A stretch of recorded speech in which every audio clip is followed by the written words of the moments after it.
Live from KSAT 12. Good Morning San Antonio starts right now. And making headlines this morning, parts of the country are in the midst of a whopper winter storm that could dump well over a foot of snow in many areas, creating blizzard-like conditions. And outside with live cam, we are looking back towards downtown. 49 degrees out at the airport. And I just want to let all our crews know we're getting some weird feedback in our earpieces this morning. We do not hear ourselves. Good morning, everybody. It is a new day, new month. There it is. I think we can work it out. It is Monday, February 1st. Thanks for joining us this morning. A cool start to your day, though. Yeah, it was a nice weekend. Lots of sunshine yesterday, Mike Ostrage. Fairly pleasant temperatures, too. You know, even though we were so much above normal yesterday, by anywhere 5-10 degrees on average, and that low humidity is like, if it could stay like this the whole year, that'd be wonderful. So awesome. Today's going to be another fantastic day, although we are going to be seeing temperatures that are going to be getting up. They're staying down a little bit from where they were yesterday, and not only are we having noises in our heads, but we've got dew point temperatures, and my map is not. Let me try this little button right here. Is that going to work for? There we go. Love technology. Lots of clear skies out there starting off this morning, and temperatures are, yes, Stephanie mentioned, on the cool side. Will probably continue to drop down because now we'll go to this map. The air is still very dry out there. We've got hardly any wind to speak of right now and clear skies. So perfect, as we say, radiational cooling. So we'll drop down to about 40 and then nice warm up, gain about 25 throughout the day. So almost 10 degrees cooler than what it was yesterday and much closer to a normal high temperature. Mountain cedars, moderate, low amounts of mold. I would venture a guess that most of both of those numbers, I can't even talk this morning, will be staying on the lower side. Right now we are going to be dropping, like I said, down to about 40 degrees, mostly sunny skies this morning, and then later on today 65, and just a beautiful, beautiful day. We'll start to have a little warming trend, and then, like we've gone through the past couple of weeks, a couple little fronts move through later on in the week. Details on that coming up in just a couple of minutes. Traffic Authority, Samuel King, good morning, sir. Anything going on? Good morning, Mike. Things are mostly looking okay on the roads, but we do have one crash newly reported here. This is Loop 410 on the east side at Starcrest.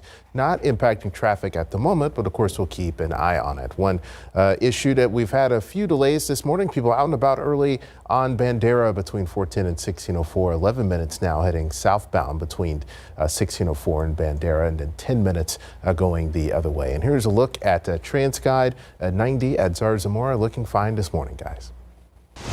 Thank you, Samuel. New this morning, a big hole left in the wall of a sports bar just south of downtown after a car drove through it last night. It happened at the Splash Bar and Grill in the 900 block of Nogalitos just before 10 p.m. Police say they arrived to a car that drove through a brick wall of the sports bar with two people inside the car. The passengers, a man drove the car and a woman in the passenger seat. Police say no one inside the bar was injured, and the passengers were also not injured despite the crash. Police have not released the name or age of the driver, but he was taken in custody when police arrived on suspicion of driving while intoxicated. San Antonio police spent most of the day yesterday trying to get a shooting suspect to surrender after they say he shot at a home and barricaded himself inside his home nearby. It all happened on the far west side at the intersection of General Bragg and Braddock Drive. Police say the 37-year-old man drove by his ex-girlfriend's house and opened fire. 5 people were in that house at the time of the shooting. One person was hit. That person was taken to the hospital with a non-life-threatening injury. The suspect then went to his home down the street and barricaded himself for several hours. We'd much rather wait and bring a peaceful resolution to the problem than try to force a situation and put ourselves or the suspect into a situation where force may be necessary. That suspect did surrender. He is now facing 4 counts of deadly conduct and 1 count of aggravated assault with a deadly weapon. At this time, his identity has not been released. Turning to COVID-19 and the impact here in Bexar County, officials announcing 174 new cases and 11 new deaths. That case number is on the lower end as the county is still awaiting the state's lab report, which should be available later today.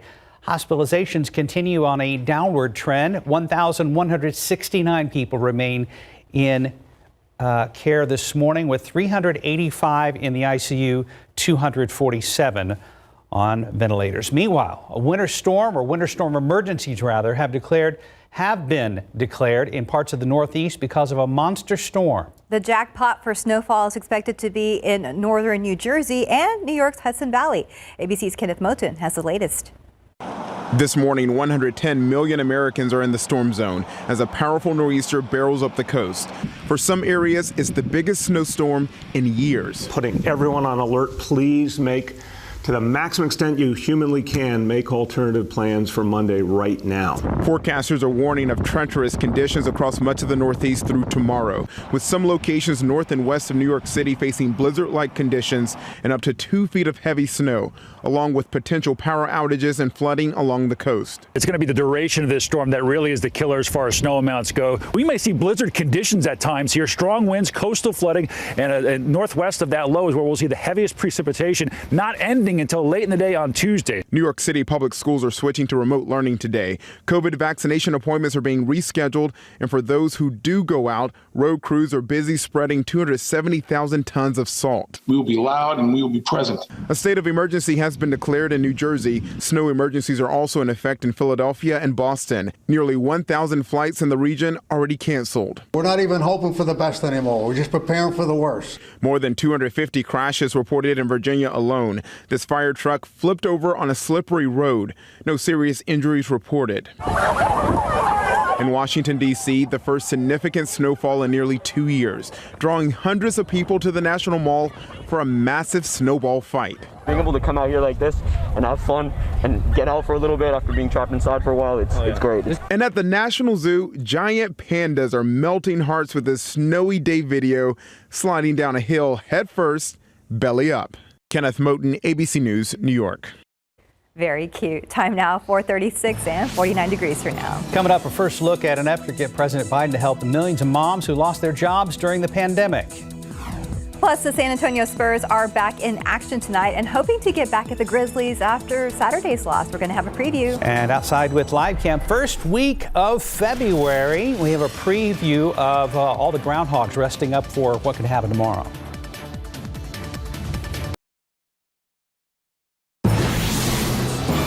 And welcome back. It's about 4:39. Myanmar's military has seized power in a coup against the elected government. The army has detained Aung San Suu Kyi and other members of the ruling party. Reports say the military has declared a one-year state of emergency.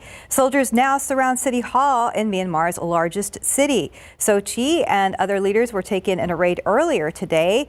There have been growing tensions between the civilian government and the army after Suu Kyi's ruling party claimed victory in November's election. The military claims that vote was fraudulent. Close encounter in the Black Sea after a Russian fighter jet flew over a U.S. naval ship yesterday. Officers aboard the USS Donald Cook captured video of the incident. Russia and the U.S. have been testing each other in the skies over the Black Sea in recent months, and unsafe so-called interceptions have increased. The U.S. is vowing to continue operations in the region. President Biden is set to meet today with a group of 10 Republican senators who have proposed spending about 1/3 of the $1.9 trillion he's wanting in coronavirus aid. The invitation to the White House came hours after the lawmakers sent Biden a letter Sunday urging him to negotiate rather than try to ramp through his relief package solely on Democratic votes. The House and Senate are on track to vote as soon as this week on a budget resolution which would lay the groundwork for passing an aid package with a simple majority vote in the closely divided Senate. Our San Antonio Spurs will have a quick shot at revenge when they host the Memphis Grizzlies again tonight at the AT&T Center. The Tapper Grizzlies wrecked the Spurs three-game win streak Saturday night here at home. The second game of back-to-backs after the Spurs beat one of the best teams in the West, the Nuggets, on Friday night, 119-109. Tonight will be the fourth time the Spurs face the same opponent 2 games in a row. So far, San Antonio has won only one of those matchups, and that was against the Rockets. So tonight's game against the Grizzlies starts 7:30 at the AT&T Center. Then on Wednesday, the Spurs welcome the Minnesota Timberwolves to town. On Saturday, the team travels to Houston to take on those Rockets yet again. Go Spurs, go. Time now, 4:42 and 47 degrees for now. Still ahead, we'll tell you about a local 8-year-old boy who's already a published author. And also next, how millions of now unemployed mothers are hoping for some assistance from President Joe Biden. And welcome back to the About 4:44, a group of prominent women are calling on President Joe Biden to help millions of moms who were forced to leave their jobs during the pandemic. ABC's Becky Worley has the details in today's GMA First Look. In this morning's GMA First Look, it's being called the Marshall Plan for moms, a plan that could help this mother of two shut out of her job, her family living paycheck to paycheck. I'm trying to think of creative ideas so that I can earn some kind of money because I feel helpless. And as moms like Karina try to reinvent themselves from home, it seems almost impossible as her kids would be popping in a part of the package. We have an opportunity to rethink motherhood, to create equity and fairness, to value what is most important to us, which is America's moms. And so we need a 360 plan to get women back to work, to get mothers back to work. And I'm calling it the Marshall Plan for Moms. So could this movement turn into real legislation, plus tips to hang in there if you're trying to work and parent from home? It's all coming up at 7 a.m. with your GMA First Look. I'm Becky Worley, Oakland, California. 446, well, a young San Antonio boy is not letting his battle with ADHD stop him from becoming a successful author. Our Japhanie Gray introduces us to 8-year-old Jordan McPhee, who has already entered the publishing world on What's Up, South Texas.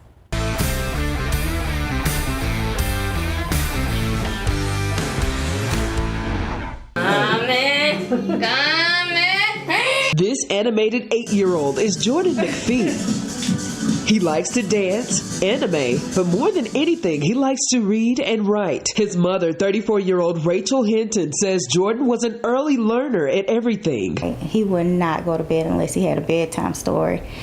And he just always loved to read and write. To this day, he reads all night. I have to try to take the books away from him. Now, Not Too Little to Play by Jordan E. McPhee. Jordan is the one writing the books. The young author published his first book, Not Too Little to Play, a story about one young kid's love for football. Elijah scores winning touchdowns despite people underestimating him.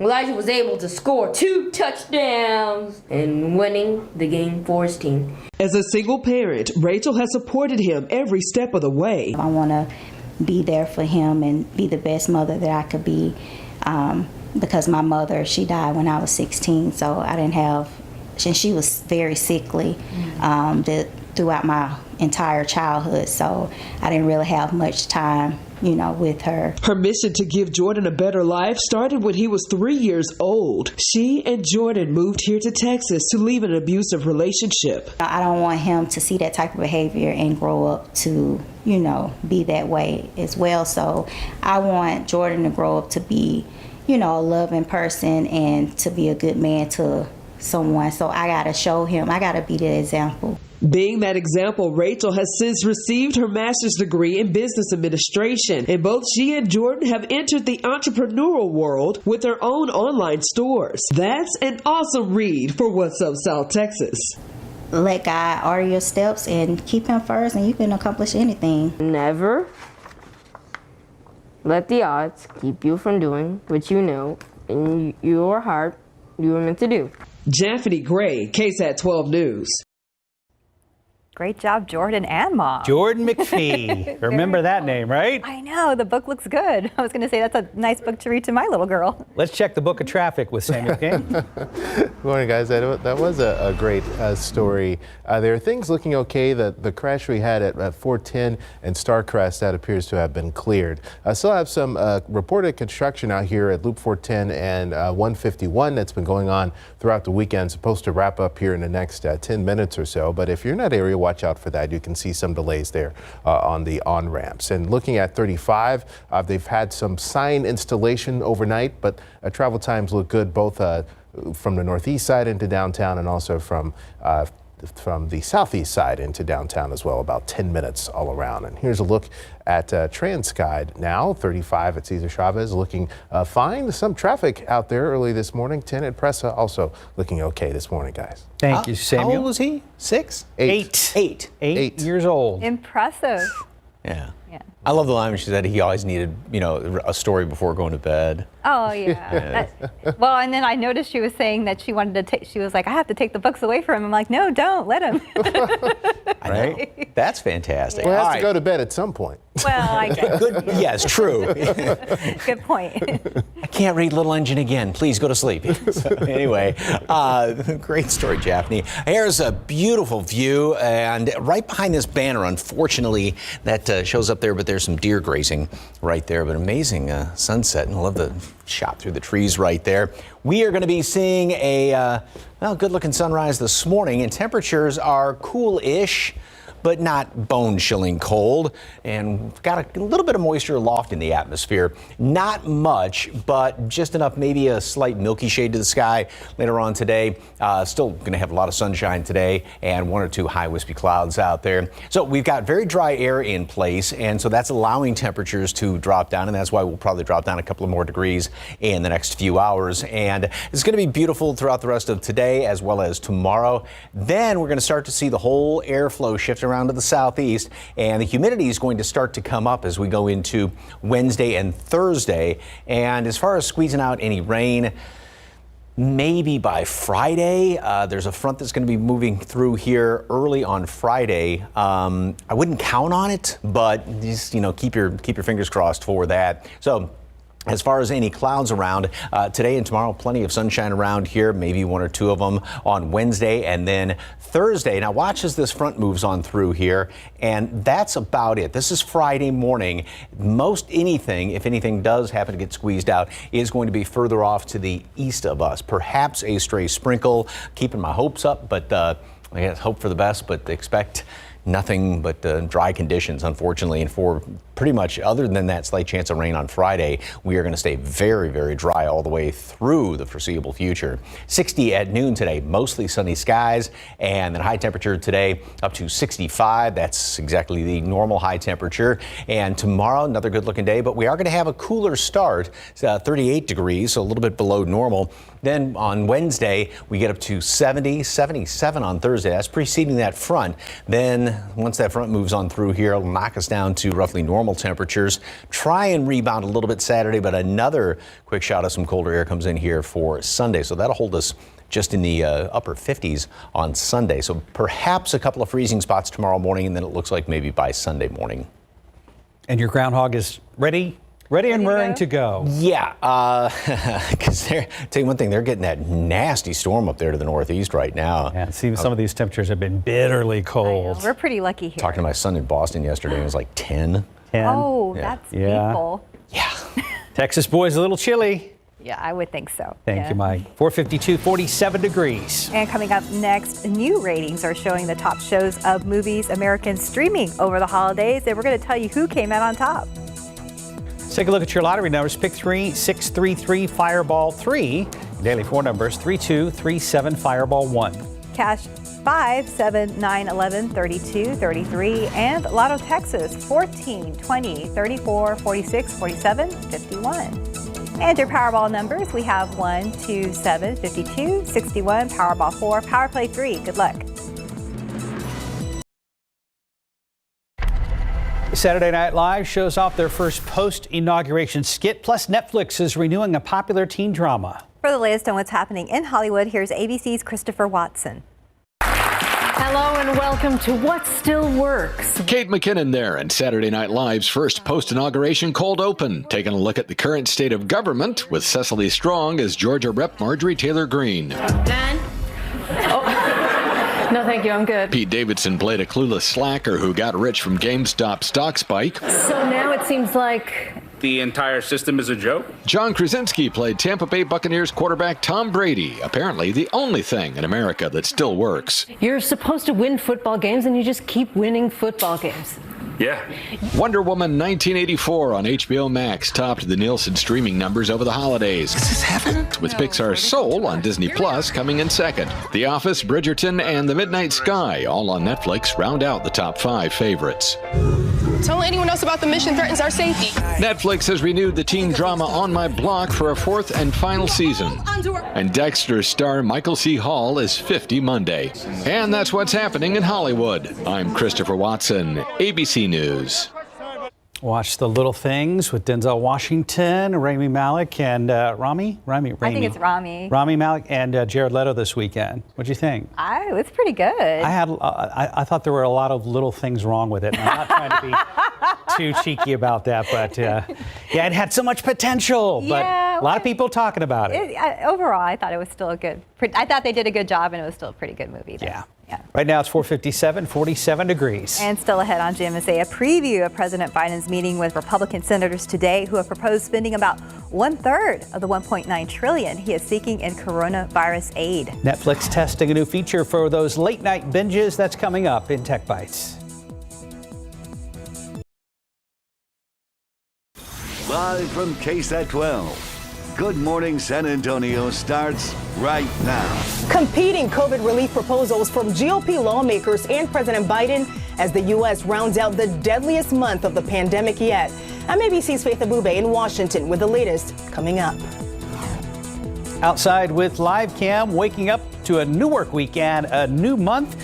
Good morning to you. It is Monday, February 1st. Thanks so much for joining us this morning. I hope you had a beautiful weekend. The weather definitely helped. And then today I guess a little cooler. Yeah, let's see if the streak continues into the work week and as we head into Groundhog Day tomorrow already. I know. Yeah, the weekend was fantastic. Today is pretty much going to be an extension of the weekend with the subtle change that it won't be quite as warm. We'll just be back down to where we should be. And as far as heading out right now, are we doing an AR thing? Maybe not. Anyway, I'll tell you what, let's just jump ahead to this picture and show you what wind chill temperatures are. Temperature right now is at 48 degrees, but we have a little bit of a breeze out there, so it feels like 32 in Comfort, 34 Kerrville, and 45 here in town. Not much of a breeze at all. Temperatures, because the air is so dry and we've got a little bit of a light breeze, mostly clear skies, will drop down a few more degrees. So I think we'll be down around 40 or so as we start off this morning. And then nice warm up, mid-60s again. That's a normal high temperature as opposed to yesterday's mid-70s, so about anywhere from 5 to 10 degrees lower than yesterday. More sunshine through midweek, couple of clouds here, and temperatures will slowly start to warm up. We peak on Thursday, then another front's going to move on through here. It may squeeze out a sprinkle, primarily off to the east on Friday. Then another front's going to move through on Sunday. So we'll do a little bit of a roller coaster action, just like the past couple of weeks. It's not anything big major blasts of Arctic air, but just these little kind of temperature checks, if you will. More details on the first weekend of February coming up in a couple of minutes. Traffic Authority, Samuel King. What's going on, sir? Oh, things looking rather fine on the roads if you are starting your workday, or maybe for people who are ending their workday this morning. Things mostly green on the maps. Let's take a closer look at some parts of town. This is 281 on the north side between Bulverde and 1604. Of course, they've had this construction from TPC to 1604 and the on-ramps there, but things looking like they're flowing smoothly at this time. Let's go out to I-10 between Bernie and downtown, 25 minutes. Going downtown to Bernie, 24 minutes coming inbound. And once you get inside 1604, looks to be 12-13 minutes each way, so that looks pretty good. And here's a look at TransGuide 410 at Fredericksburg this morning. Looking fine. Guys, over to you. As we begin a new month, President Joe Biden wants to ramp up COVID-19 vaccinations and get financial relief to the American people. But as ABC's Faith Abube reports from Washington, the president has a tough road ahead. This morning, two competing COVID relief proposals now on the table. As President Biden faces his first big test to make a bipartisan deal, the president inviting Republican lawmakers for an Oval Office meeting today, just hours after the group challenged him to consider a more targeted $600 billion relief package. The GOP offer less than a third of the $1.9 trillion aid package Biden has called for. If you can't find bipartisanship on COVID-19, I don't know where you can find it. While both sides agree on spending $160 billion to develop and distribute COVID vaccines, they're far apart on details like direct payments to Americans. But Democrats indicating they're ready to move ahead, even without bipartisan support. If we can't move forward with them, we'll have to do it on our own. COVID relief has to pass. There's no ifs, ands, or buts. Meanwhile, health officials fear another surge of the coronavirus is on the way. New and more dangerous variants spreading quickly to more states. January now in the record books as the deadliest month yet of the pandemic. We're in danger of running out of the vaccines we have. Several states seeing long lines at vaccination sites, but in other areas like New York City, vaccines in stock, but not enough people showing up. Nationwide, the CDC says states have administered only 31 million of the 50 million vaccines they've received. For some, like Deborah DeGregorio, a complicated process for appointments might be to blame. It's been awful. I have never, ever gone through anything like this in my lifetime. And tonight, the CDC's new mask mandate will take effect. It requires face coverings on all public transportation. TSA agents will have the power to enforce that mandate at airports across the country. In Washington, Faith Abube, ABC News. The world's changed a lot in the last year. In response to this pandemic, we've had to rely more heavily on technology. And in many respects, families, businesses, and organizations were not prepared. But over the last 11 months, cities around the world have adapted and progressed. This weekend on Leading SA, Max Massey and Sarah Acosta spoke with Brian Dillard, Chief Innovation Officer with the City of San Antonio.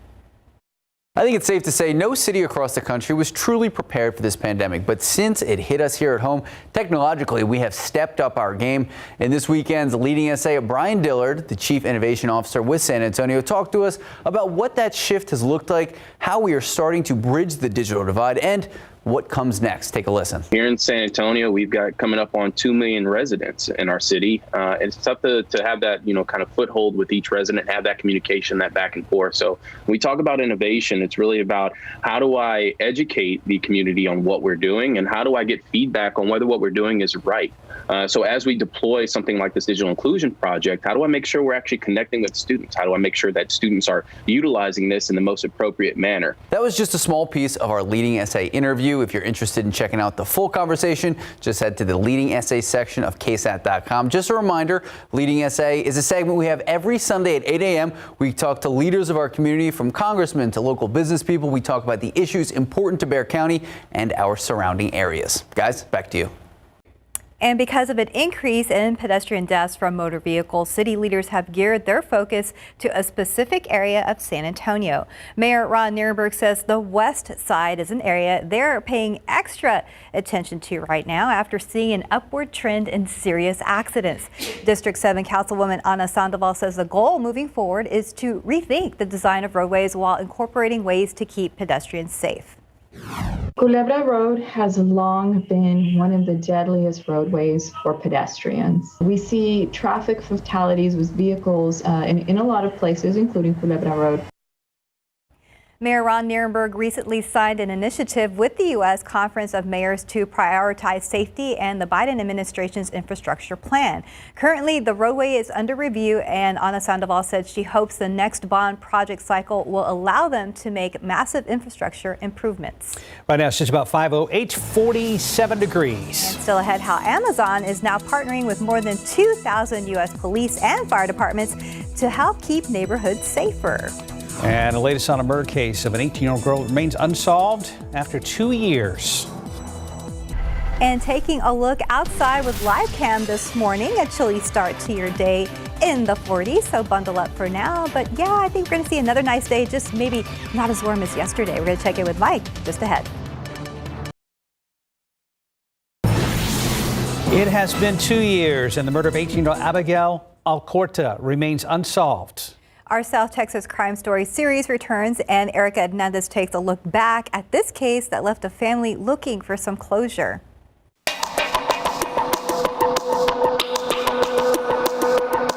It was around 3 a.m. on February 3rd, 2019, when shots were fired at a white SUV near Fairshire and Five Palms Drive on the southwest side. Inside the vehicle sat 18-year-old Abby Alcorta and a friend. Both were rushed to a hospital, but Alcorta did not survive. The 18-year-old was a senior in high school and preparing for her upcoming prom and graduation. As the investigation continued, all police had was that a black vehicle had pulled up and someone inside started shooting. With no witnesses and very little evidence in this case, the shooter still remains on the loose. Her family still holding out hope that someone will come forward. Currently, there's a $5,000 reward for any information that can lead to an arrest. If you have information on this case or any other unsolved case, you can call Crime Stoppers at 210-224-STOP. Erica Hernandez, KSAT 12 News. In your morning consumer headlines, Toys R Us is closing its stores again. Only 2 locations were left in the U.S. after True Kids Incorporated bought the retailer in a 2018 liquidation sale. The company says the locations in New Jersey and here in Texas are permanently closing because of the pandemic. True Kids now plans to focus on other platforms. It says Toys R Us website will remain operational and more than 700 stores outside the U.S. are still open. If you need a little boost to get through cold Monday mornings of February, Dunkin' has brewed up a special offer just for you. Starting today, Dunkin' Rewards members can get a free medium coffee with any purchase. To get the free cup of Joe any Monday in February, DD Perks members can order ahead via the Dunkin' app, or they can show their loyalty ID QR code at the window or register. Dunkin' says they want to reward their loyal customers as they head into the home stretch of the winter season. They're also hoping they use the promotion to sample new flavors like Dunkin' Midnight, which has a taste of cocoa. Now we're going to see heavy traffic on San Pedro right outside of Dunkin'. Anytime there's a promotion, I notice the line's a little bit longer. That's right. Yeah. You know, 10, 15 years ago, we only had a couple Dunkins here, and they've kind of come back. Bit, yeah. They have. 5:14, 47 degrees. And still ahead, how police and fire departments could soon use Amazon's Ring service to keep neighborhoods safe. Plus, GameStop's drama on Wall Street's already been considered something for a major theatrical film. I'm Erin. And I'm Margot. We've always done things our own way. Charted our own paths. I wasn't going to just back down from moderate to severe rheumatoid arthritis. Psoriatic arthritis wasn't going to change who I am.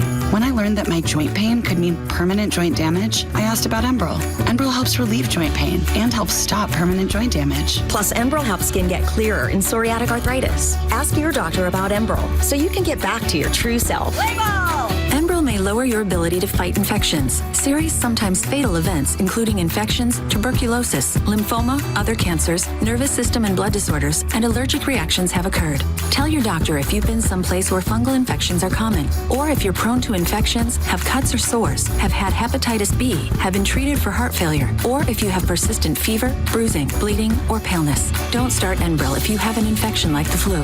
Visit Enbrel.com to see how your joint damage could progress. Enbrel. Eligible patients may pay as little as $5 per month. 5:17, Amazon's Ring expanding its partnerships with police and fire departments. ABC's Monu Kassar Abdi has details in today's Tech Bites.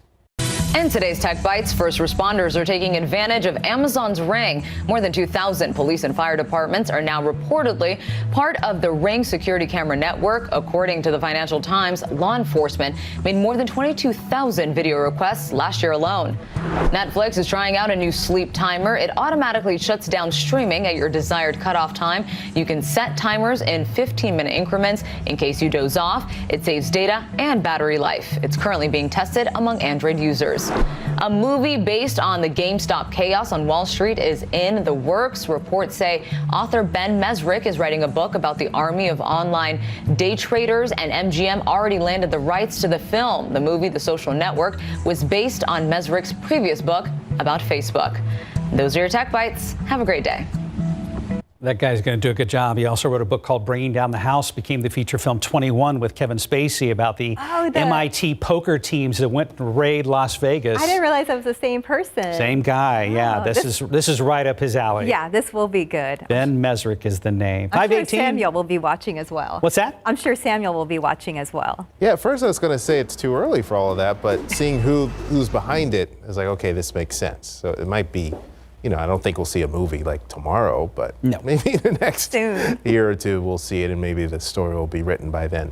The traffic story this morning looking pretty fine across the area, not too many delays. For instance, on the north side on 1604, clear sailing between 35 and I-10. So anywhere along that stretch right now looks fine. And then 90 coming into town from 1604 to 35, 11 minutes in each direction. And here's a look at 90 at Zarzamora. Things looking fine this morning, guys. Yeah, Mike, the book was actually better than the movie. We're already talking about 21 because I had heard the movie got not good reviews. It was okay. It was okay. It wasn't bad. Yeah. Yeah, but the book is in many cases is far better. You know, you get more time to develop characters and understand why this team of just brilliant kids from MIT was flying to Vegas almost every weekend and making a fortune counting cards. Yep. I don't understand if you're playing blackjack and you see the number of kings that have been laid down or something like that, why that is considered counting. I don't know. I don't know. Aha, it's you. Let's look at the Cardinals instead. So, all right, this is absolutely gorgeous out there. It's always neat seeing a cardinal in your backyard. And I believe they mate for life, too. Aw, that's romantic. Yes. For Valentine's Day. As the red cardinal for Valentine's. Oh, here's your public service announcement, gentlemen. Valentine's Day is Sunday the 14th. Thank you, Mike. Good job, Mike. As you see everybody lined up again at the card aisle right there on Saturday and Sunday morning. Just don't you forget, as you remind all of us. 73 yesterday. It was an absolutely fantastic day. Saturday was beautiful as well. Of course, we had those clouds and the humidity, and you could feel that front move through about noon on Saturday, and that brought in this beautiful weather. Now, the difference today is the fact that we are going to be, well, back down to normal. Yesterday was the anomaly. Today, we're looking at 65 in town, mid-60s all around the area. And again, that's the average 30-year average temperature for this time of year. There is nothing showing up on radar right now. There may be a couple of high wispy clouds out there later on today, but that will be about it. And overall around the country, I mean, in center section, not much. Obviously, some storm systems coming in here from the west, and then you got this doozy out here to the east. Not only is it just kind of blizzard conditions in some areas, but temperatures are just ridiculously cold. 2 below in Caribou, 28 in New York, but you've got wind chill readings where you subtract about 10-15 degrees from that, and so we've got a lot of wind chills even approaching single digits up there to the northeast, and that's because of that huge trough out there to the east. We're in the middle of it, a little bit of a northwesterly flow. That's what is bringing in normal temperatures instead of being on the warm side. And tomorrow we start off cool, and then we start our little warming trend. And just like the past couple of weeks where, yes, we've had some fronts move through here and some chillier mornings, but just not anything too awfully extreme, just these little roller coasters. And that's what we'll see again this week. Now, we do warm up again preceding the next front. That will be coming through, warm up on Thursday. Next front is going to come through. Not a huge blast of cold air. That'll be on Friday. Saturday, a little bit milder. And then Sunday, maybe a little bit better push of some cooler air will come in here for the first part of next week. So we're going to be closer here in town to maybe freezing on Sunday morning. 60 today at noon, mostly sunny skies. Again, a couple of high wispy clouds out there, and then a high temperature, right what you would expect, 65, again with mostly sunny skies. Now tomorrow we start off in the upper 30s, so it's going to be close to freezing in some areas of the hill country, up to 65 once again. Then we start that warming trend, 70 Wednesday, 77 on Thursday. Front comes through early Friday morning. It may squeeze out a shower. That's basically wishful thinking. Anything would probably be well off to the east. We'll stay at 63. Try to warm up on Saturday, but then back down, and maybe a little bit more of a oomph to the front coming through Saturday night into Sunday, so only upper 50s on Sunday. We know what Justin thinks, but we'll ask you, Mike Osterhage, because it's such a fun question. Do you think that Punxsutawney Phil is a fairly reliable meteorologist? He's, past couple of years, I think, done fairly well, hasn't he? I don't know. I don't remember. I don't keep that close a track, but yeah. Not to put you on the spot. It'll be interesting to see if, well, what's funny is when they have like clear skies, oh, didn't see a shadow. I know. Really? I know. Yeah, it doesn't always make sense. But we're all watching. Yes. Either way. Thank you, Mike. 523, 47 degrees. And coming up next in your morning spotlight, a first look at the first trailer for the Cold War thriller, The Courier. Your pick 3 numbers, 633 Fireball 3, Daily 4, 3237 Fireball 1. Cash 5, 7, 9, 11, 32, 33. Lotto Texas 14, 20, 34, 46, 47, 51. And your Powerball numbers 1, 2, 7, 52, 61. Powerball 4, Power Play 3. Good luck.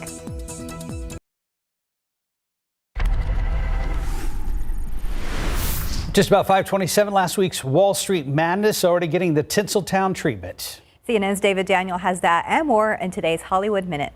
The GameStop stock saga seems like a Hollywood movie, and it may soon be just that. Deadline reports MGM has acquired a book proposal by Ben Mesrick about the amateur investors and day traders who did battle with Wall Street's titans over the video game retailer's stock. Two of Mesrick's earlier books were turned into the gambling movie 21 and the Facebook film The Social Network. I'm just a salesman. Exactly. You're civilians the KGB won't be watching. It would be a real service to Great Britain. What do you want me to do? Here's a look at Benedict Cumberbatch in the first trailer for the Cold War thriller The Courier, based on a true story. Cumberbatch plays a businessman pressed into the spy game and sent to Moscow during the lead-up to the Cuban Missile Crisis. The Courier arrives in theaters March 19th.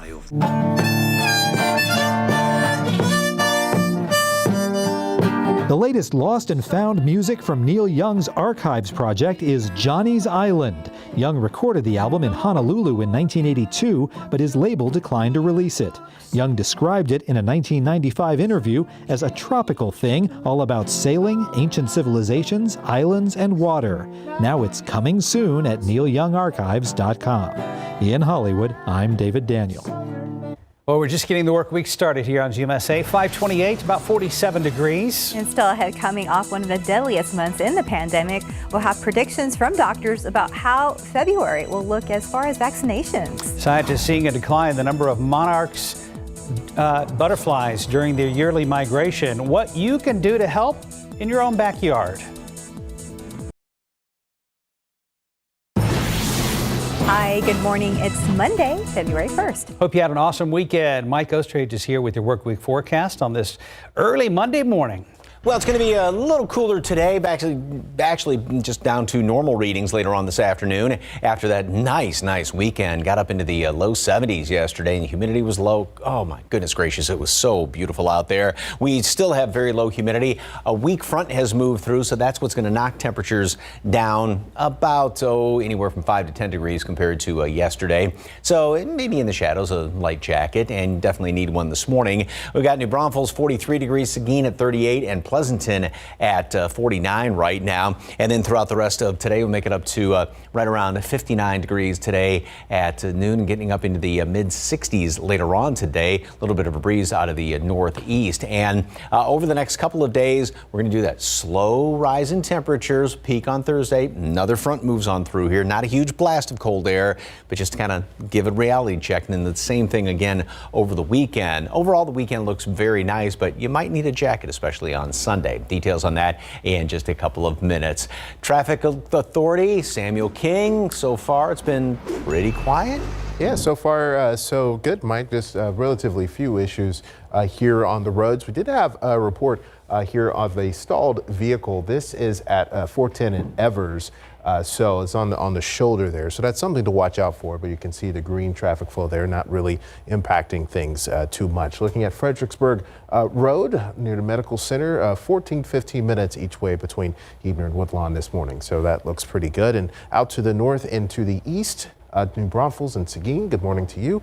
29 minutes from each of those areas into downtown San Antonio this morning. So if you need to head out now, this is a good time to do so. Traffic time looking well.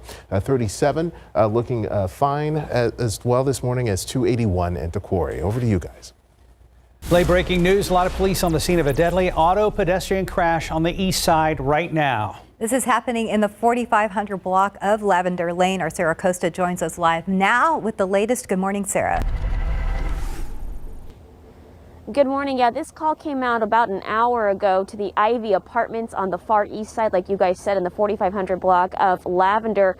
We have limited information right now, but police did say when they arrived here, they were actually called out for a noise complaint that was completely unrelated. And when they were driving through the parking lot, they found a man laying in the middle of the street. Well, when they investigated it, they said that the man had died and that he was found with a tire track across his stomach. And so they believe that this was a MV-Ped. A man was actually hit by a car and that car drove off.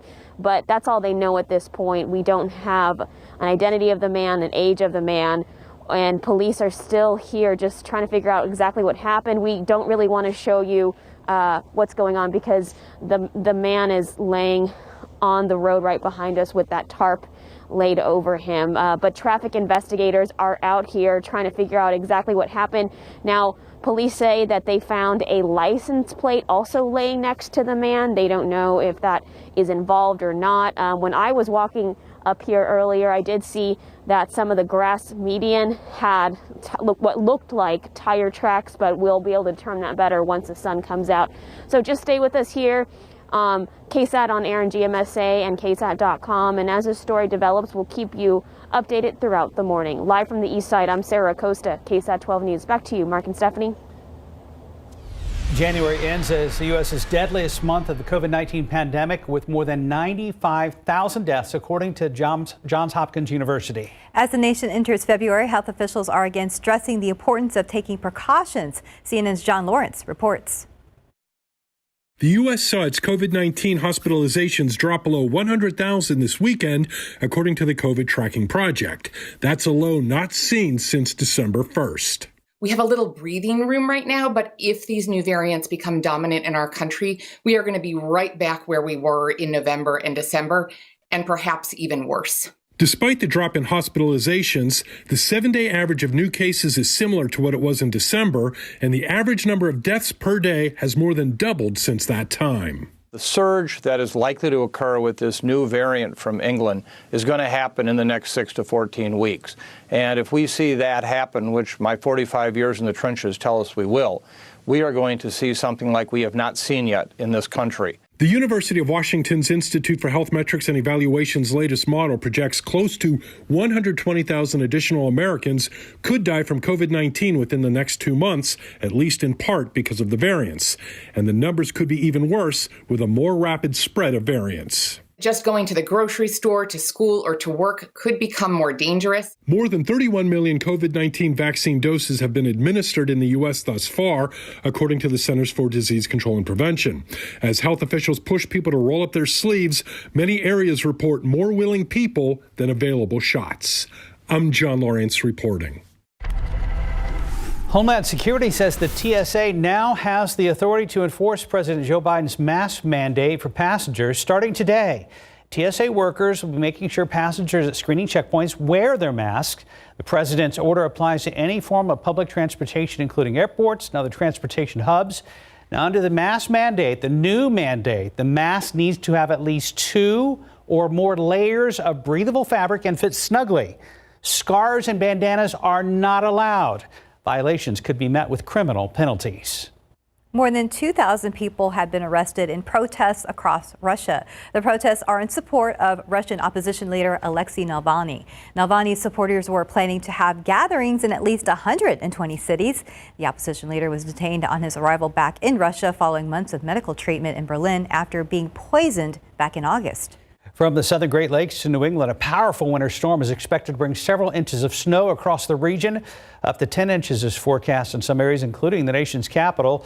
Strong winds will accompany the heavy snow, reducing visibility and creating power outages. Ice and sleet accumulation so far also a concern for portions of North Carolina, Virginia, Maryland, and West Virginia. The storm is strengthening into a powerful nor'easter this morning as it reaches the coast. Forecasters predict the storm will finally push off the coast by Wednesday. And time now is 5:38 and 47 degrees. Still ahead, we'll take a look at how redistricting will play into this year's politics at the legislative session up in Austin.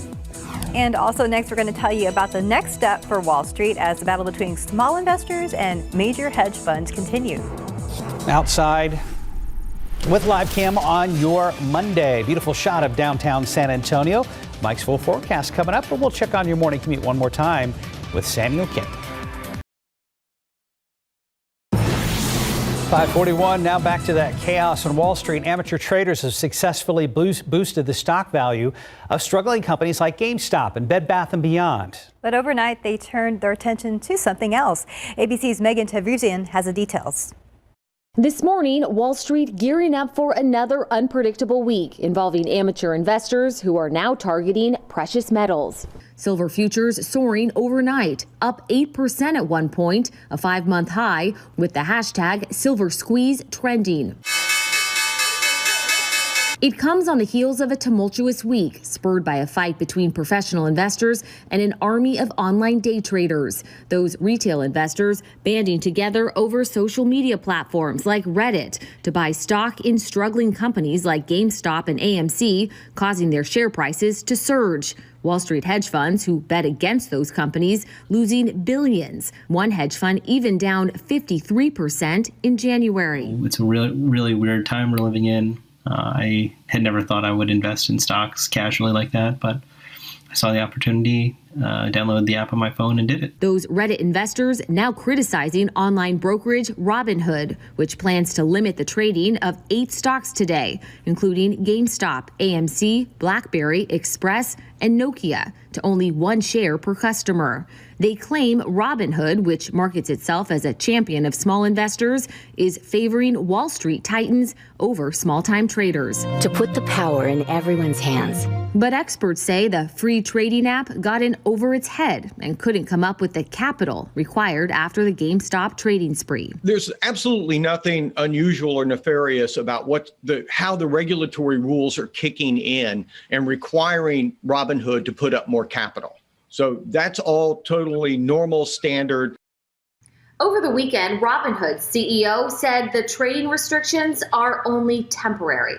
Megan Tavrizian, ABC News, San Diego. It's so weird to think that the feature film about this is being written day to day as we speak. I mean, it's unfolding. Yeah, it'll be good. Just like, what are the other ones we were talking about? 21? And Social Network, yes. Very interesting. 543, 47 degrees. And still ahead, the number of migrating monarch butterflies is on a downward trend. How experts say you can help in their recovery.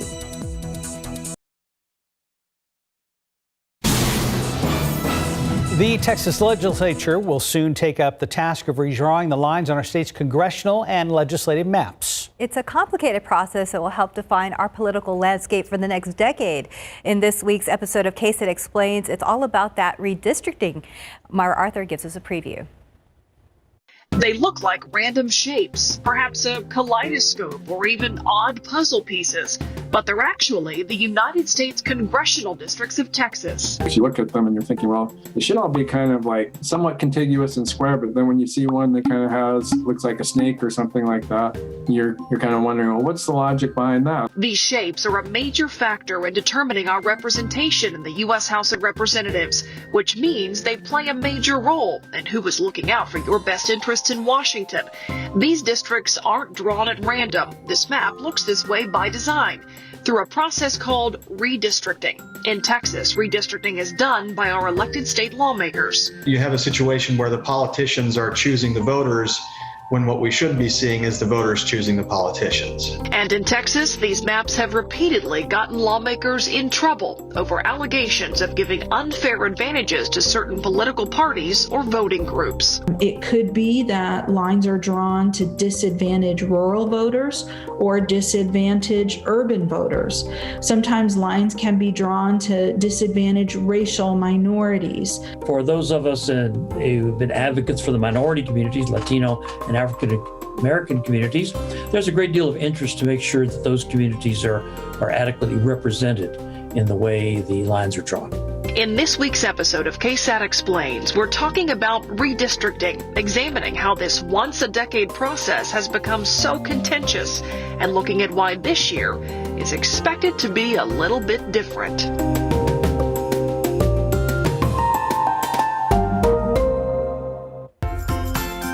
Available Thursday the 4th. On the West Coast, monarch butterfly populations have dramatically declined. The Xerces Society published a study saying the number of butterflies is down about 99.9% from its peak to only about 2,000 insects. So here in Texas, we see a large population of eastern butterflies come through the area during spring and fall migrations. Mariana Trevino-Wright is the executive director of the National Butterfly Center in Mission, Texas. She says the decline in monarch butterfly species has not been as bad east of the Rocky Mountains, but there are still threats to the insects like mosquito repellent.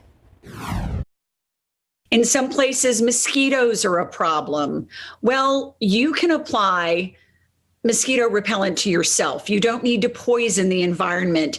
And you can make contact with your municipality or your county and demand that they stop the aerial spraying that many communities do at night. Wright says you can also help by planting native species around your home and yard. And earlier we checked with Samuel. It seems like a quiet Monday morning. Are things looking the same right now? Yeah, things are looking pretty good still, Stephanie and Mark. That stalled vehicle we had at 410 in Evers has been cleared.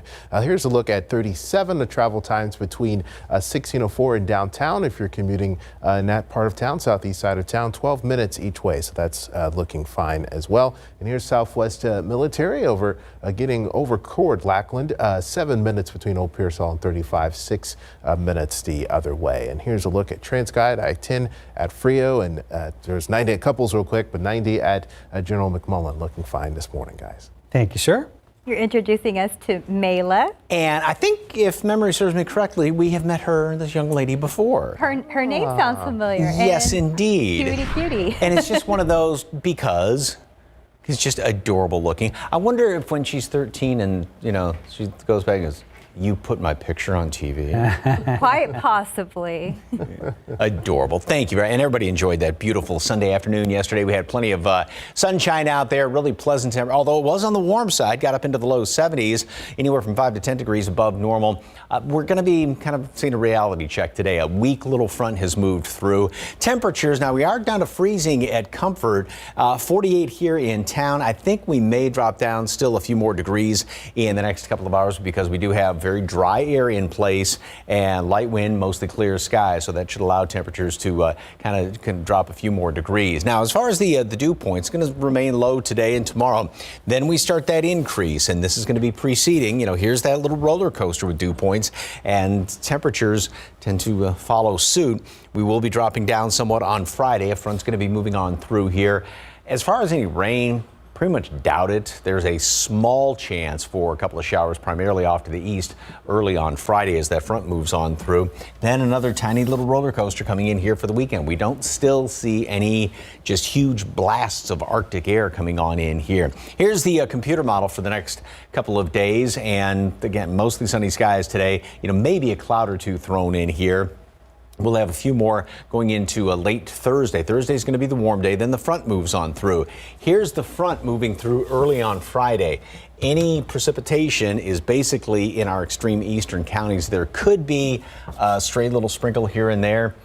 Really wouldn't count on it. And then we see a fair amount of clouds still hanging around here on Friday. Saturday, some more clouds, and then another front's going to be moving through, and that'll cool us back down again on Sunday. And actually, that looks like it might have a little more oomph to it on Sunday.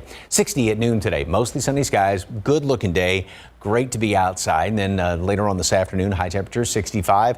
That is the normal 30-year average high temperature for a February the 1st. Tomorrow we start off 38 degrees, so it is going to be on the chilly side. And you probably want to keep a coat handy through about late morning. Then we'll make it up to 65 again. 70 Wednesday, 77 on Thursday, much milder start. And then see when that front moves on through here, that's going to get rid of the humidity down to 63 Friday and down to 59 on Sunday. So a little bit colder then. So, by the way, you were asking about the Groundhog last half hour? Yes. I looked it up and it said about a 39% accuracy rate. So he's not the best long-range meteorologist. Oh yeah, our money was on you the whole time. versus Phil. Thank you. Of course. You're welcome. Not as furry either, so No. Except from vacation. 5:53, 47 degrees. And let's take a look at your winning lotto numbers today. We have pick 3, 6, 3, 3, Fireball 3, Daily 4, 3, 2, 3, 7, Fireball 1. Your cash drive numbers 7, 9, 11, 32, 33. Lotto Texas 14, 20, 34, 46, 47, 51. And Powerball 1, 2, 7, 52, 61. Powerball 4, Power Play 3.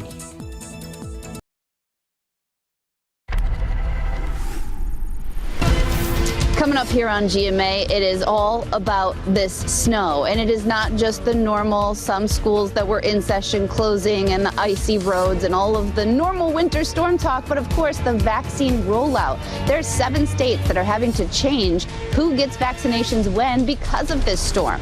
We will get into all of that and of course cover all the numbers. We anticipate this should be the biggest snowstorm in 5 years here in New York City and a lot of other spots too. You'll see that and so much more coming up right here on GMA.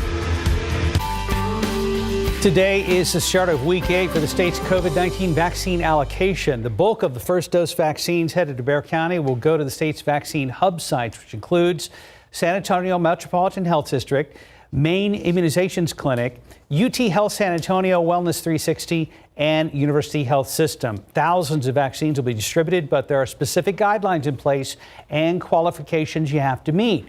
We have what you need to know about the registration protocols at each of the city's public COVID-19 vaccine sites right now on KSAT.com.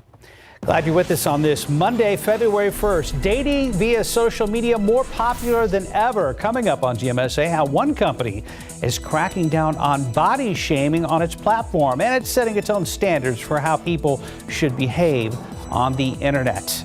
And TransGuide 410 at Fredericksburg. Plenty of cars coming at you now. Folks are getting up and ready for work on this Monday. We'll check back in with Samuel King.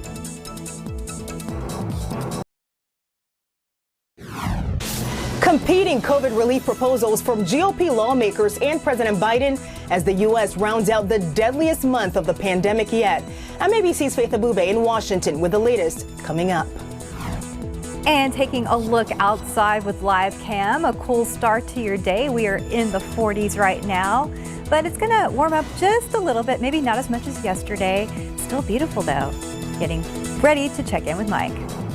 Live from KSAT 12. Good morning, San Antonio starts right now. Hi there. How was your weekend? Good morning. It is Monday. It is February 1st. Thanks for joining us. Yeah, I hope you had a chance to enjoy this beautiful weekend and get outside for anything, even errands. Yeah, and it's not bad this morning. Mid-40s out there at last check. Sure, it's cooler than that, of course, up in the hill country. Yeah, we actually have some freezing temperatures in the hill country this morning, and it's going to be another beautiful day, but like you said, not quite as warm as yesterday, but the normal, what you'd expect on a February 1st. And if you want to make some outdoor plans pretty much all week long, this is the week to do it, and things will start to, like we've seen the past couple of weeks, warm up just a little bit. Kerrville right now is at 33, same thing at Fredericksburg, so in your backyard around these spots, maybe below freezing. We actually went up 1 degree in the past hour, and throughout the rest of the morning, I'm still thinking temperatures will be dropping down just a little bit, and for some reason, my little whoop-de-doo graphic is not working, but we will hit a high temperature today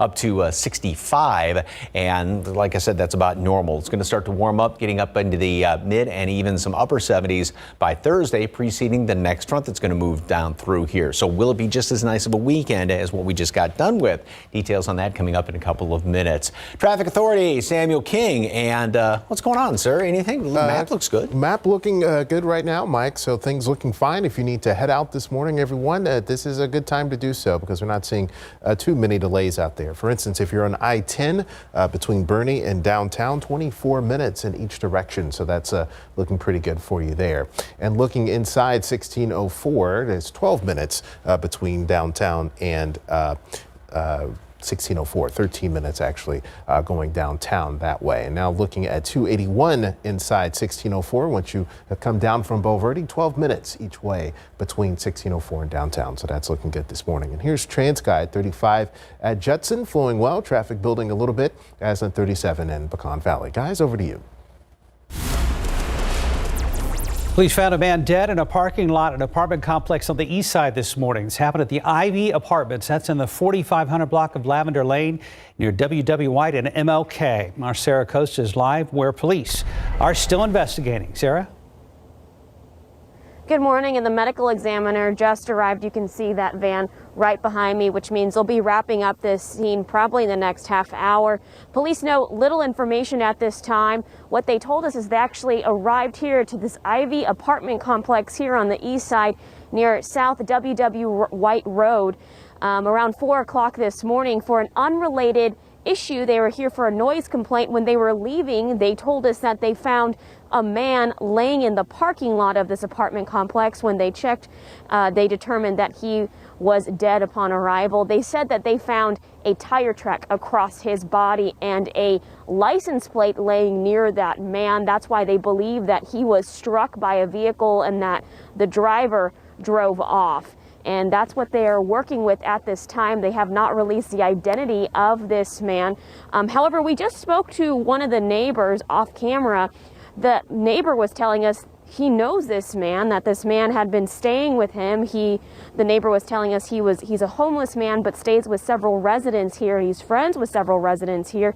That neighbor telling us he's a 27-year-old man. Of course, we have not gotten this confirmed from police yet, but as this investigation continues to unfold throughout the morning, we will keep you updated right here on GMSA and on KSAT.com. Live from the east side, I'm Sarah Acosta, KSAT 12 News. Mark and Stephanie. All right, thank you, Sarah. New this morning, arson investigators working to find out what caused a fire at a Northside home. Firefighters responded to the call just before 1 this morning in the 200 block of Cliffwood. That's near Bassey and West Avenue. They say the house was abandoned, but there was evidence of squatters living inside. Firefighters say the flames burned one side of the house and got up into the attic. The fire started to spread to a house next door and got to a neighbor's boat. Firefighters say nobody was inside that house at the time of the fire. Bexar County Sheriff's Office investigating a crash that left one person dead overnight. Deputies say it happened around midnight at Hardy Road and I-37. That is in South Bexar County, outside Loop 1604. Right now, deputies told us it was a single vehicle crash. They haven't released any details. We'll update this story as we get the latest. And the owners of a Southside sports bar will need to patch up a wall this morning. San Antonio police say the driver of a car crashed through the brick wall of the Splash Sports Bar around 10 last night. The bar is on Nogalitos near I-10. Nobody in that bar was injured, and police say the driver and passenger in the car were not hurt either. However, police say the driver was arrested and is now facing charges for driving while intoxicated. City leaders focusing on preventing pedestrian deaths here in San Antonio, particularly on the west side. Mayor Ron Nirenberg says the west side has seen an upward trend in deadly crashes involving people and vehicles. District 7 Councilwoman Ana Sandoval, who represents most of the west side, says the city is not designed for people. The city is not designed for people, but rather for vehicles. She says the goal is to change how roads are designed and create more space for people who need to walk or cross the street. You can read more about the plans for San Antonio to receive federal infrastructure money to solve this issue right now on KSAT.com. Into the pandemic, local health officials are reporting 174 new cases of COVID-19 in Bexar County. Mayor Ron Nirenberg says a low case total is due to the city not receiving a state lab report. 11 people died in the past 24 hours because of the virus. The mayor also says the 7-day moving average is now just above 1,400 cases per day.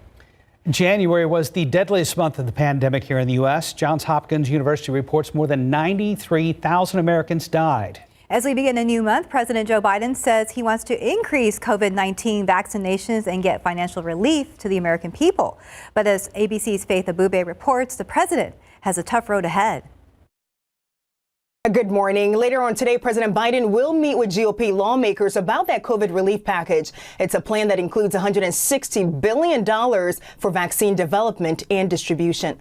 This morning, two competing COVID relief proposals now on the table. The president inviting Republican lawmakers for an Oval Office meeting today, just hours after the group challenged him to consider a more targeted $600 billion relief package. If you can't find bipartisanship on COVID-19, I don't know where you can find it. While both sides agree on spending $160 billion to develop and distribute COVID vaccines, they're far apart on details like direct payments to Americans. But Democrats indicating they're ready to move ahead, even without bipartisan support. If we can't move forward with them, we'll have to do it on our own. COVID relief has to pass. There's no ifs, ands, or buts. Meanwhile, health officials fear another surge of the coronavirus is on the way. January now in the record books as the deadliest month yet of the pandemic. We're in danger of running out of the vaccines we have. Several states seeing long lines at vaccination sites. Nationwide, the CDC says states have administered only 31 million of the 50 million vaccines they've received. And tonight, the CDC's new mask mandate will take effect. It requires face coverings on all public transportation. TSA agents will have the power to enforce that mandate at airports across the country. In Washington, Faith Abube, ABC News. Right now, it is 6:08, 47 degrees. And as Wall Street prepares for another clash between short sellers and online investors, the GameStop saga already has plans to become a movie. Family looking for closure after an 18-year-old was murdered over a year ago. We'll take a look at the case after the break and our latest South Texas crime story. And taking a look outside with live cam this morning, it's cold. It's in the 40s. Grab a jacket, but later on in the 60s. No complaints from me. We're going to check in with Mike later today.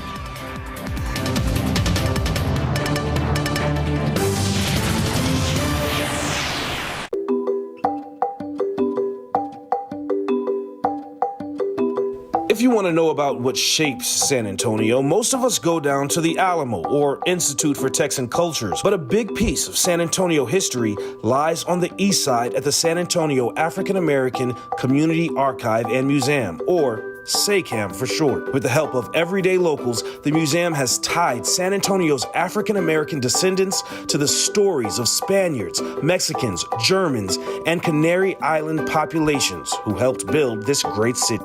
We're taking these pieces, newspaper articles, historic maps, photographs, and kind of repiecing or recreating or reconstructing. It was turning out to be a tremendous African American history that San Antonio has not given proper respect to. From famous musicians and soldiers to forgotten cemeteries and family trees, this rich history is right at your fingertips. In addition to the digital portion, SACAM is opening a new exhibit at La Villita this month.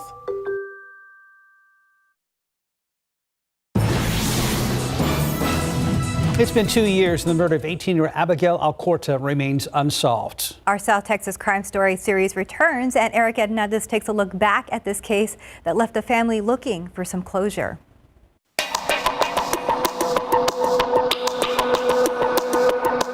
It was around 3 a.m. on February 3rd, 2019, when shots were fired at a white SUV near Fairshire and Five Palms Drive on the southwest side. Inside the vehicle sat 18-year-old Abby Alcorta and a friend. Both were rushed to a hospital, but Alcorta did not survive. The 18-year-old was a senior in high school and preparing for her upcoming prom and graduation. As the investigation continued, all police had was that a black vehicle had pulled up and someone inside started shooting. With no witnesses and very little evidence in this case, the shooter still remains on the loose. Her family still holding out hope that someone will come forward.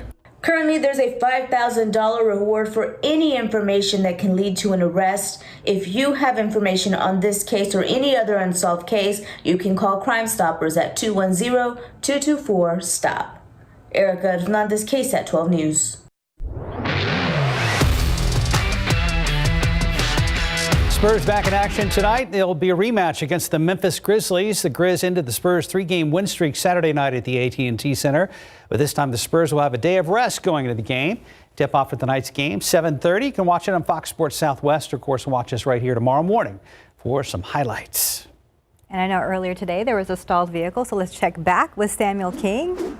How's it looking now? Good morning, Stephanie and Mark. Most of the stalled vehicles we've had have cleared so far. Things looking mostly good on the map. Let's take you to the west side and 90 between 1604 and 35. Things looking good. 11 minutes in both directions, 60 to 65 miles per hour. So that speed looking good as well. And if you're commuting on 35 inside 410, if you're coming from the north inbound, 10 minutes. If you're going out to 410 from downtown, 10 minutes. And it's going to be, looks like the same thing on the south side here, 10 minutes each way on 35. So things looking fine this morning. And here's TransGuide right now, 37, looking good. And 281 at the quarry also looking good this morning, guys. That's good news. And I guess for the bus stop, we'll definitely need a jacket this morning, Mike. Yes, most definitely. And if you're in the shadows, even through early afternoon, because, we'll only make it up to a high today, up to 65 degrees. And this morning, I'm still thinking we're going to be dropping down a few more notches, even though we are in the mid 40s right now here in town. We've got some 30s in portions of the hill country. So obviously, it really depends on where you are. And then a high today up to 65. Yes, that is much cooler than yesterday by anywhere from 5 to 10 degrees. We were up to 73 yesterday, but this is back down to basically normal temperature. And this gentleman always sends some beautiful, beautiful pictures, and that is great. That sunset with the windmill there, fantastic. Thank you very much for that. And sunrise is going to be pretty darn nice this morning as well. We might have a couple of wispy clouds out there. All right, so normal high temperature this time of year, 65 as I mentioned. Normal low is 42, so we hopefully will be down closer to that. And over the next couple of weeks, we're only going to go up 2 degrees on each end of the scale. Then as we get into March and moving into April, we start to warm up a little more quickly. So it's going to be going up normal high temperatures and low temperatures about 3 degrees every couple of weeks. And then notice between late March and early April, it's going up 4 degrees. The normal high temperature just in a 2-week span. So temperatures kind of flat, and then they start to go up at a much higher pace. Obviously, we top out by normal high temperatures in the early couple of weeks of August. 49 degrees right now, 33 comfort, Kerrville. So in your backyard, maybe freezing, and we do have a little bit of a light north to northeasterly wind right now, so knock off a couple of notches off those temperatures is what it actually feels like. We have very dry air out there, and with mostly clear skies, that's what should allow temperatures to drop down a little bit more. And as far as the dew points over the next few days, we will start to warm up, getting up into the mid 50s, so that's not going to allow temperatures to get as cool in the morning by Thursday morning especially. Then we have another front moving on through here. Kind of a reality check once again for Friday. Same thing Saturday, we start to warm up a little bit. Another reality check, although that one coming in through here on Sunday, late Saturday night into Sunday, may have a little more of a punch to it and keep us only in about the upper 50s by Sunday. A couple of clouds here and there over the next few days. That's pretty much going to be about it. Unfortunately, I don't think we can buy any rain in this forecast. And if you go into Friday, here's the front moving on through, and this one computer model, that's about all it can muster. Any rain well off in our eastern counties, and that's pretty much going to be about it. We'll keep a few more clouds around on Friday and then going into Saturday as well. And as far as anything showing up on radar right now, nothing here in town, no clouds. Got a system off there to the west, which really won't have any direct impact on us. And then that's the doozy of a system out there to the northeast of us, and they're just getting pummeled. So hopefully the Groundhog will not see his shadow as far as the northeast is concerned tomorrow. 60 today at noon, mostly sunny skies. High temperature today, 65, right what you would expect. Beautiful, beautiful day. Well, keep a jacket handy at least through about noon or so, and especially if you're in the shadows. Then tomorrow, we start off even cooler, down to 38, up to 65 once again. 70 Wednesday. Notice the low temperatures stay up then Thursday and Friday. Then that front moves through early Friday morning. Maybe a shower, I kind of doubt it, off to the east. Weekend looks very nice once again, but it will be cooler on Sunday. Not bad for Super Bowl Sunday. No, I was just thinking the same thing. And you all get ready for Groundhog Day tomorrow, okay? That's all we're going to be talking about. I mean, it's going to be like Groundhog Day every half hour. Over and over. Over and over again, yes. Sounds, to make a movie out of that. So. I know, they should, right? I do love that movie. I think it's hilarious. So yeah. I watch it when it's on now and then. Right now it's 6:20, 47 degrees. And a group of prominent women are calling on President Joe Biden to help the millions of moms forced to leave their jobs during the pandemic. Find out more in today's GMA First Look. Here's your secret word of the day. Enter it on KSAT.com/Circle K for a monthly chance to win free gas for a year. Every entry wins a medium coffee. Win with Circle K and GMSA.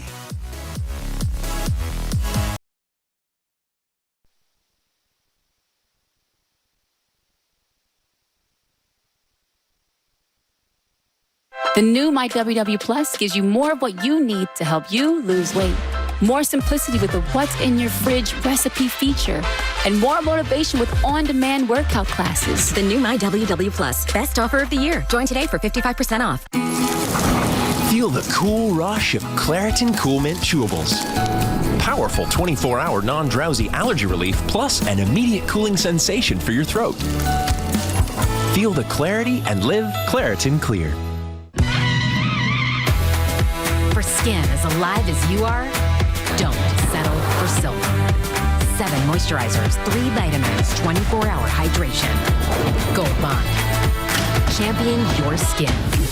Did you know diarrhea is often caused by bad bacteria in food? Try Pepto Diarrhea. Its concentrated formula coats and kills bacteria to relieve diarrhea. See, Pepto Diarrhea gets to the source, killing the bad bacteria. So make sure to have Pepto Diarrhea on hand. In this morning's GMA First Look, it's being called the Marshall Plan for moms, a plan that could help this mother of 2 shut out of her job, her family living paycheck to paycheck. I'm trying to think of creative ideas so that I can earn some kind of money because I feel helpless. And as moms like Karina try to reinvent themselves from home, it seems almost impossible as her kids would be popping in a part of the package. We have an opportunity to rethink motherhood, to create equity and fairness, to value what is most important to us, which is America's moms. And so we need a 360 plan to get women back to work, to get mothers back to work. And I'm calling it the Marshall Plan for Moms. So could this movement turn into real legislation, plus tips to hang in there if you're trying to work and parent from home? It's all coming up at 7 a.m. with your GMA First Look. I'm Becky Worley, Oakland, California. In your morning consumer news, Wall Street is getting ready for another clash between retail investors and short sellers. There are signs that smaller investors are looking to expand after buying into companies that large institutions made bets against. After the run-up in stock prices for companies like GameStop and AMC, online messages have urged buyers to get into silver, and both silver and gold prices have jumped as a result. The heads of the 2 world's biggest oil companies have talked about possibly merging. Sources tell the Wall Street Journal that chief executives of Exxon and Chevron have been testing the waters in what they're describing as preliminary talks. If the companies merge, it would become the second biggest oil company in the world, behind Saudi Arabia's Aramco.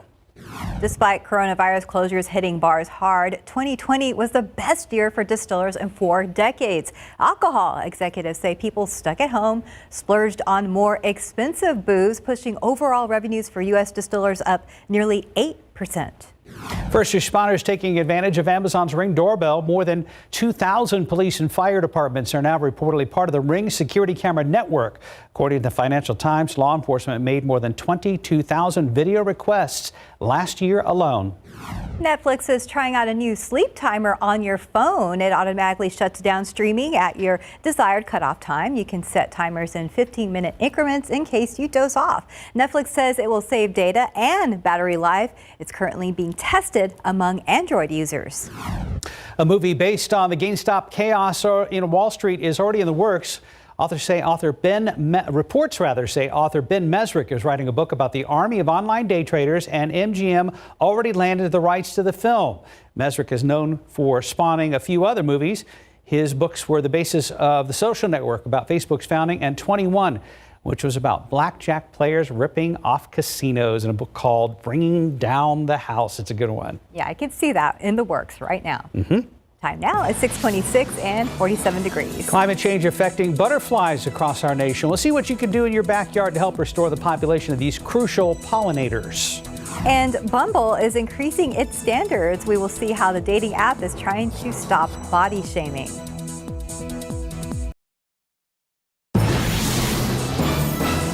Early this morning, police say they found a man dead laying in a parking lot with a tire track across his body at an apartment complex on the east side. Good morning, I'm Sarah Acosta. What police are saying about this investigation.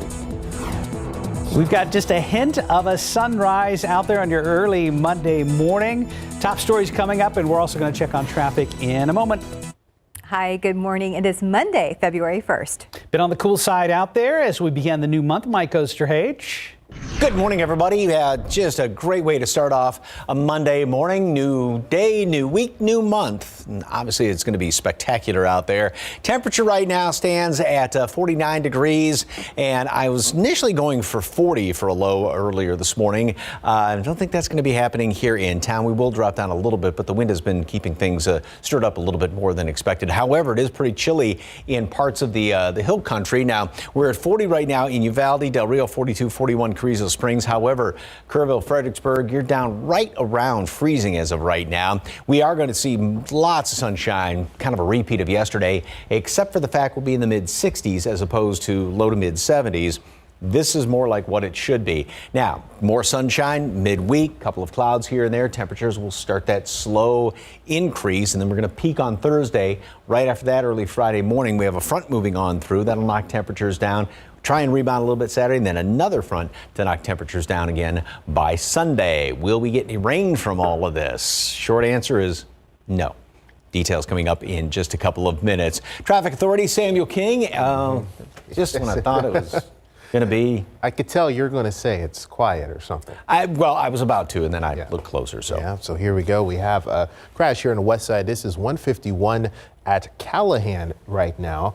Things still looking fairly well. The traffic flow there in the green. Let's take a look at a time here. For instance, if you're traveling from 1604 to 90, 8 minutes going to the west. 10 minutes coming to the east now, but we'll keep an eye on that situation. If you're coming in from the north and east from New Braunfels and Seguin, good morning to you folks. Looking good there, about 26 minutes coming in on 35 from New Braunfels to downtown San Antonio, 29 minutes from the Seguin area into downtown San Antonio. And here's a look at TransGuide, 35 at 410, 90 at Couples, and let's get one more here, 90 at Zarzamora. All looking good this morning, guys. Thank you, Samuel. A man was found dead with a tire track across his body laying in a parking lot of an East Side apartment complex. That complex located in the 4500 block of Lavender Lane near South W.W. White Road. Our Sarah Costa has been on the scene all morning. Now, Sarah, are there any updates? Well, the update is the scene just cleared. The medical examiner was just here and they took that body away. The fire trucks were just here cleaning up the scene as well. But this is what we know so far. Police say that they were the ones that actually stumbled across this scene. They were at this apartment complex, the Ivy Apartments on the east side, for an unrelated issue, a noise complaint. And when they were leaving, that's when they said that they found that man laying in this parking lot unresponsive. They determined that that man was dead. They did say that they found a tire track across his body, which is why they believe he was struck by a car and that driver took off. Police also found a license plate laying near the man. Police have not released an identity of this man, but one neighbor told us he knows him and he had just stayed with them 3 days ago. He says the man is a 27-year-old who is homeless but stays with several friends and residents in this area. Now, the neighbor also telling us that this man was a kind man who had just had a baby a couple of weeks ago. But of course, none of this has been confirmed by police. They have not released the identity of the man that they found dead in this parking lot. Reporting live from the east side, I'm Sarah Costa, KSAT 12 News. Back to you guys. All right, thank you, Sarah, for that live report. And it doesn't sound like they would get far, but two men on bicycles are the subjects of a search on the southwest side. San Antonio police say the pair broke into a building near Port San Antonio early this morning and stole a few loads of copper. The building is on an out-of-the-way street called Citrus Avenue. Police say an employee tried to stop the crooks, but they got away. They were last seen pedaling away on their bicycles. Former President Donald Trump's office has named 2 new defense attorneys the day after his 5-member legal team left his impeachment case. David Schoen and Bruce Castor Jr. will now head the legal team for his second impeachment trial. Schoen's been lead counsel in several high-profile cases and had been approached by Jeffrey Epstein to join his legal team prior to his death. Castor is a former district attorney in Pennsylvania. The Associated Press reports the former president's legal team quit because he wanted them to make election fraud allegations during trial. The impeachment trial is scheduled to begin in the Senate next week. Myanmar's military has seized power in a coup against the elected government. The army has detained the country's civilian leader and other members of the government in an early morning raid. There have been growing tensions between the civilian government and the army after a pro-democracy political party won in a landslide in November's election. However, the military has claimed that the vote was fraudulent. The U.S. has formally condemned the coup. A statement by the White House press secretary Jen Psaki says the United States opposes any attempt to alter the outcome of the recent elections or impede Myanmar's democratic transition, end quote. U.S. Secretary of State Anthony Blinken called for the release of all Myanmar officials. The U.S. says it will get involved if the actions are not reversed.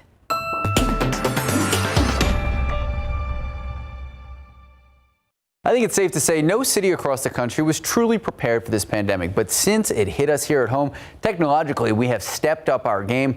In this weekend's leading essay, Brian Dillard, the Chief Innovation Officer with San Antonio, talked to us about what that shift has looked like, how we are starting to bridge the digital divide, and what comes next. Take a listen. Here in San Antonio, we've got coming up on 2 million residents in our city. It's tough to have that, kind of foothold with each resident, have that communication, that back and forth. So when we talk about innovation, it's really about how do I educate the community on what we're doing and how do I get feedback on whether what we're doing is right. So as we deploy something like this digital inclusion project, how do I make sure we're actually connecting with students? How do I make sure that students are utilizing this in the most appropriate manner? That was just a small piece of our leading essay interview. If you're interested in checking out the full conversation, just head to the leading essay section of KSAT.com. Just a reminder, Leading Essay is a segment we have every Sunday at 8 a.m. We talk to leaders of our community, from congressmen to local business people. We talk about the issues important to Bexar County and our surrounding areas. Guys, back to you. Right now, 6:37, 47 degrees. Butterflies make our world more beautiful. I don't think anybody can argue with that. But they also make our world livable. And everyone needs to understand that. A new study shows that the West Coast has seen a dangerous decline in monarch butterflies. We're going to hear more from the executive director of the National Butterfly Center about the impacts to butterfly species right here in the Lone Star State.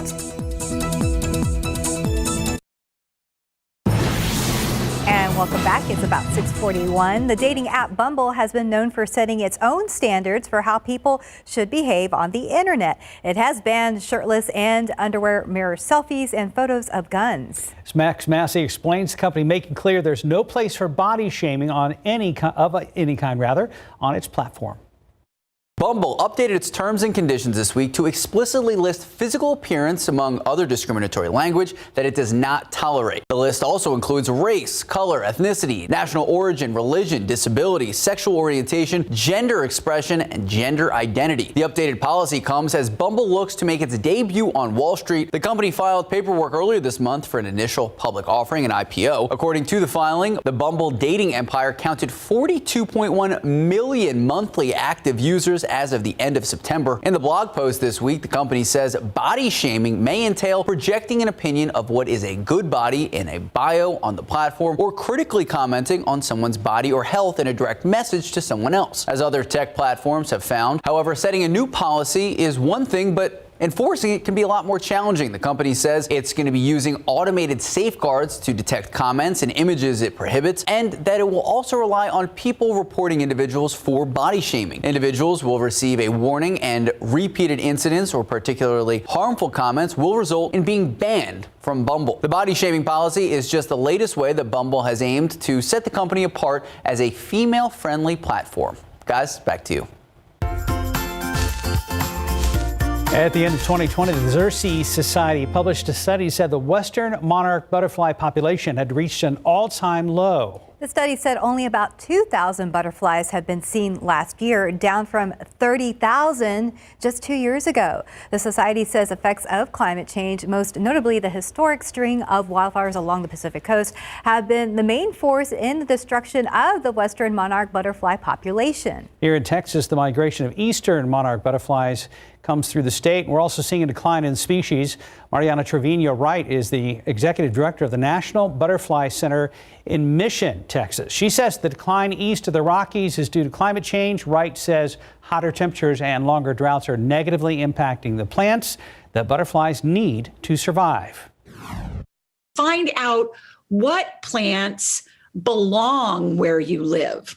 The ones that are designed to live in your soil and with your amount of rainfall, and that produce nectar or act as host plants for insects. Wright says that butterflies love milkweed plants, and there are several native species we can plant here in San Antonio. She also says you can create butterfly sanctuaries in your yards or gardens and help scientists count the number of species that fly through this area every spring and fall. If you have any questions about helping butterfly species here in Texas, the National Butterfly Center wants to help. Right now, you can submit an SAQ on KSAT.com. Any questions you may have, you can also find links to more resources right now on KSAT.com. And I see some red on the screen. Let's go ahead and check in with Samuel King. Hey, good morning, guys. We have a couple of crashes to report. There's a new one here. This is Zarzamora and Buena Vista. And let's take a closer look at the one we were telling you about a little earlier. This is 151 at Callahan, but you can still see there that traffic flow still pretty good there, green all around. But again, we'll keep an eye on that. Also have some construction to tell you about. This is 90. This is the frontage roads. There'll be some lane closures in both directions from West Military to Southwest 36. This is through Saturday, and that gets going here in about 15 minutes or so. So watch out for that. Also already seeing some delays in that area this morning. Also have some construction on Wurzbach Parkway. This is between Starcrest and Wheatner. They're doing some work up there this week, again during the day. So that's something to watch out for if you're making your way through that area. And here's a look at TransGuide 410 at San Pedro. Looking fine this morning, but you can see, guys, traffic is starting to build. People getting out and about on this Monday morning. And a pretty sunrise to boot. Yep. Mike? Pretty sunrise, pretty moonrise past couple of days, and about 3 days past full moon, but boy, that was beautiful. I didn't see the red moon the other day, but oh, goodness gracious, that's very nice. Should be gorgeous tonight and gorgeous this morning. As you can see, the sun, since it's coming up earlier, we're starting to see this glow a lot earlier in the morning. It's fantastic out there. Humidity remains very low right now, and it's going to stay that way all day long. So it's going to be really comfortable today as well as going into tomorrow. Then we'll start to see the whole flow shift out of the southeast a lot more, and that's really going to pull in the humidity during the day on Wednesday and going into Thursday night. And that's preceding the next front, which is going to move on through here. But it's really not going to, it just doesn't look like we've got enough moisture and enough punch to that front to really get anything going. A couple of clouds possible here and there the next few days. Same thing around tomorrow, maybe a cloud or two, but otherwise just a lot of sunshine for the next couple of days. And going into Wednesday, Thursday, same situation.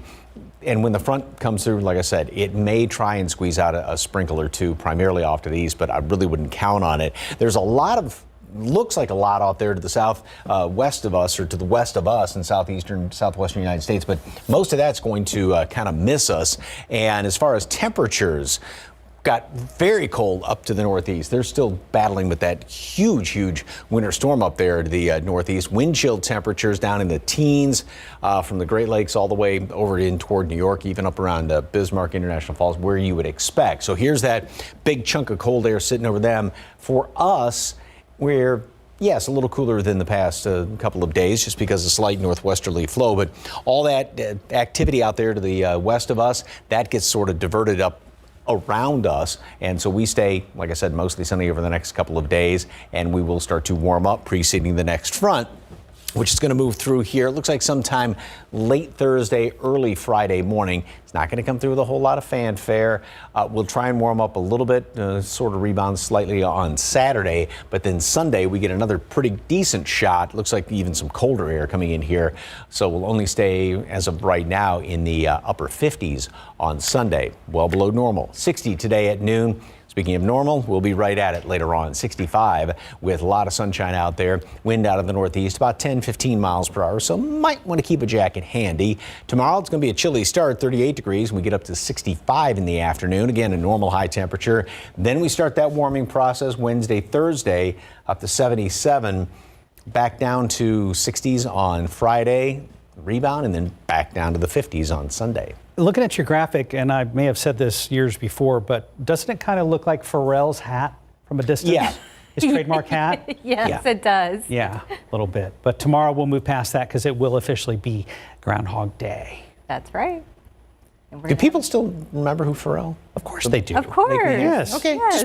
just asking. The popular hat and artist. 6:49, 47 degrees. And tomorrow is Groundhog Day. Speaking of Groundhog Day. Look at that smile. Oh, one of the country's oddest holidays. And tomorrow on GMSA, we're going to learn more about the history behind the tradition of groundhogs, seeing its shadow, and predicting a long or short winter. Outside with live cam, and if we time it right, we may see Punxsutawney Phil get pulled out of that trunk, or it happens in a commercial. We're about 50-50 over the long run. Hopefully we'll get to see him. We'll see. That's coming up tomorrow, but right now we're going to wrap up this morning show after the break.